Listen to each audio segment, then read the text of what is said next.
जिन पदों को जब वो कोई भी कर्मचारी हमारा रिटायर होता है तो उन पदों को रिटायरमेंट के साथ साथ उन पदों को समाप्त कर दिया जाता है। उसकी जानकारी के लिए हमने पिछले कल ही पत्र भी लिखा है सबको, और अब मुझे उम्मीद है कि इसी सप्ताह जो है वो उसकी जानकारी आ जाएगी, और जैसी जानकारी आती है फिर हम ऑफिशियल्स के साथ जो अपनी बैठक करेंगे, पूरी कमेटी जो है, और बैठक करने के उपरांत हम जो सुझाव आउटसोर्स कर्मियों की तरफ से आए हैं हम उन सारे सुझावों को और उस बैठक में भी रखेंगे, और फिर अपनी रिकमेंडेशन जो है बना करके मंत्रिपरिषद के सम्मुख रखेंगे। जो भी फैसला मंत्रिपरिषद उस पर लेगी वो अंतिम फैसला होगा।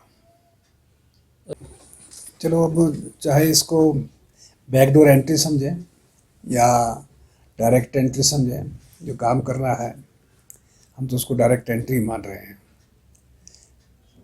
प्रश्न तो यह है कि जितनी जो राशि कंपनियों को दी जा रही है उसमें अनेकों प्रकार की कटौतियाँ की जाती हैं, और फिर काम करने वाले बच्चों को जो है बहुत कम राशि दी जाती है।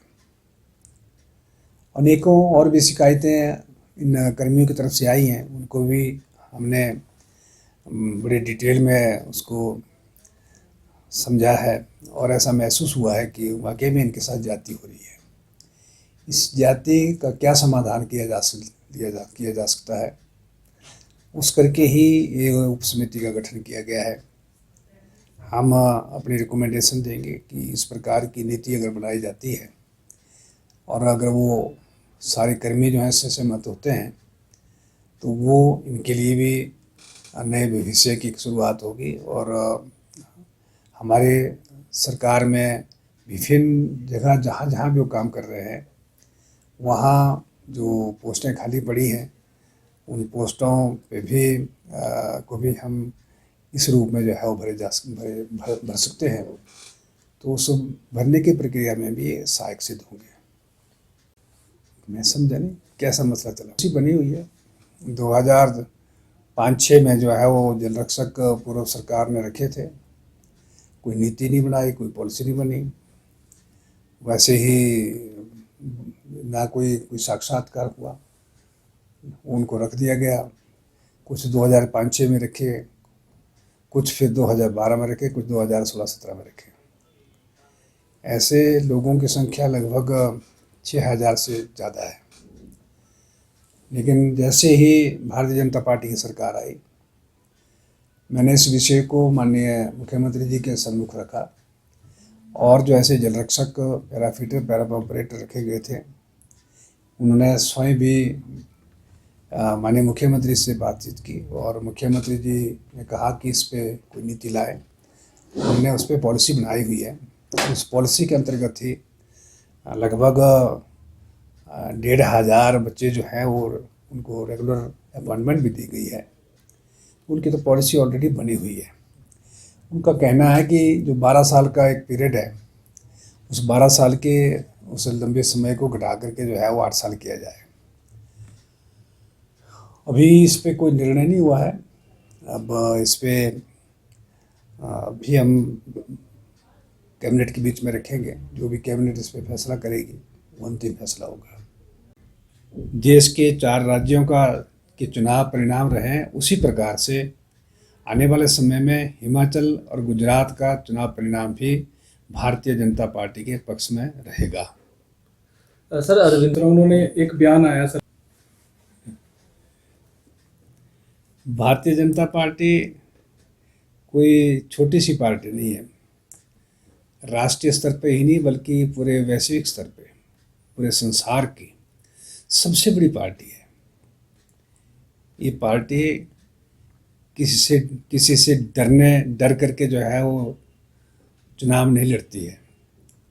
पार्टी के पास इतना जनाधार है, पार्टी के पास एक ऐसी लीडरशिप है, और वो लीडरशिप मोदी जी के रूप में है, जिस लीडरशिप का लोहा जो है पूरा संसार मानता है।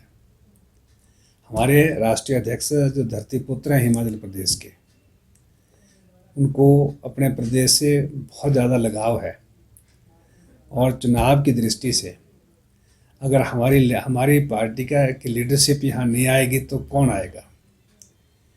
ये तो अभी पानी का बुलबुला है। अभी दिल्ली पैटर्न देख लिया सबने।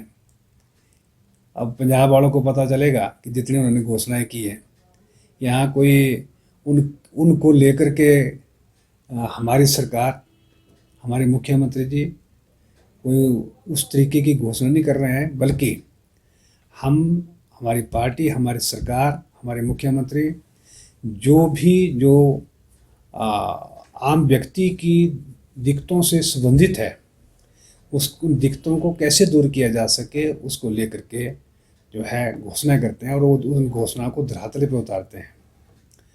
वर्ष 2022-23 का जो बजट माननीय मुख्यमंत्री जी ने हिमाचल प्रदेश के लोगों के लिए प्रस्तुत किया है, वो एक सराहनीय बजट है।